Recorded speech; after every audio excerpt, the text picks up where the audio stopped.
Всем привет, дорогие друзья! Сегодня хочу вам рассказать о изменении законодательства и введении штрафов за нарушение маркировки рекламы, интернет-рекламы с 1 сентября 2023 года. Закон о маркировке рекламы был принят еще в прошлом году и вступил в действие с сентября 2022 года. Но простые блогеры, физические лица, мы не выполняли это требование и, за редким исключением, мало кто выполнял эти требования, потому что штрафных санкций за это нарушение не было предусмотрено, и как-то мы сквозь пальцев относились к этому закону. Но сейчас уже, так как ввели штрафы, а это штрафы далеко, там не 2-2,5 тысячи, как думали многие блогеры ранее, это штрафы для физических лиц до 100 тысяч рублей. Значит, если вы нарушили порядок подачи информации в ЕРИР, это единый реестр рекламы, за это предусмотрен штраф до 30 тысяч рублей. Если же вы разместили рекламный ролик без токена, вы не регистрировали токен, то за это штраф уже предусмотрен до 100 тысяч рублей для физических лиц. Вот дальше. Здесь это прописано. Также есть штрафы за нарушение размещения этого токена на видео или статье. То есть порядок размещения, порядок регистрации, порядок отчетности, все это прописано в законодательстве. И за нарушение каждого этапа предусмотрен свой вид штрафа. Значит, что такое и как это делается? Значит, есть единый реестр интернет-рекламы, сокращенно ЕРИР. Туда напрямую блогер или реклама-разместитель-исполнитель напрямую обратиться не может. Есть организации, это операторы рекламных данных или сокращенно ОРД, при помощи которых блогер подает информацию, получает токен. На сегодняшний момент действующих ОРД всего 7. Это Яндекс, оператор рекламных данных, ВК, Озон, Медиаскаут от МТС, Первый ОРД Вимпелком, ОРДА Амбердата, лаборатория разработки от Сбер. Все эти ОРД можно найти, забив в браузере. В разных ОРД есть свой тариф.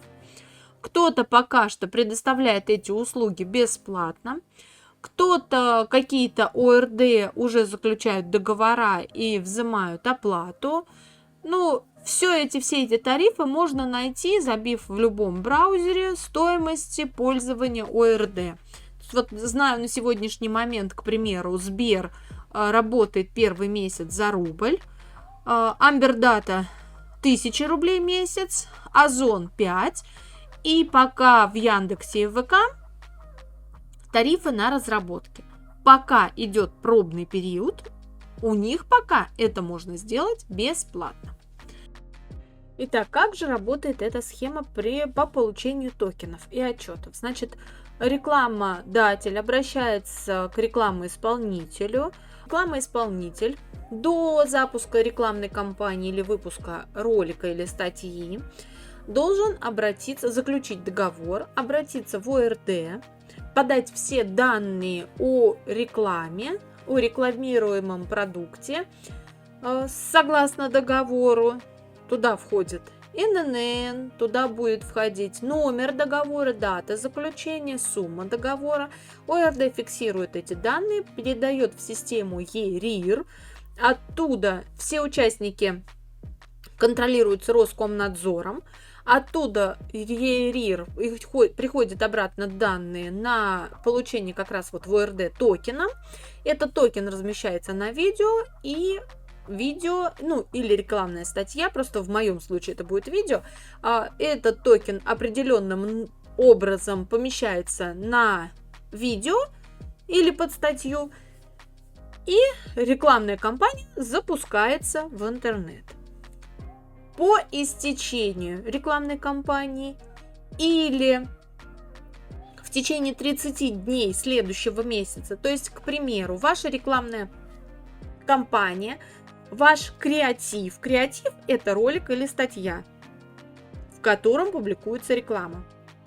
Ваш рекламный креатив, к примеру, вышел в сентябре, значит, до 30 октября вы должны отчитаться в ОРД, послать данные. Ну, об отчетах это пока отдельная статья, отдельное видео, пока сейчас мы не говорим об этом, потому что пока еще с этим я не разбиралась.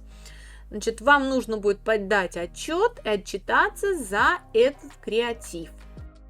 Контроль за соблюдением этого закона будет возложен на искусственный интеллект. Он будет находить немаркированные ролики в интернете, ролики или статьи, и передавать эти данные в Роскомнадзор. Роскомнадзор будет уже выписывать, назначать штраф.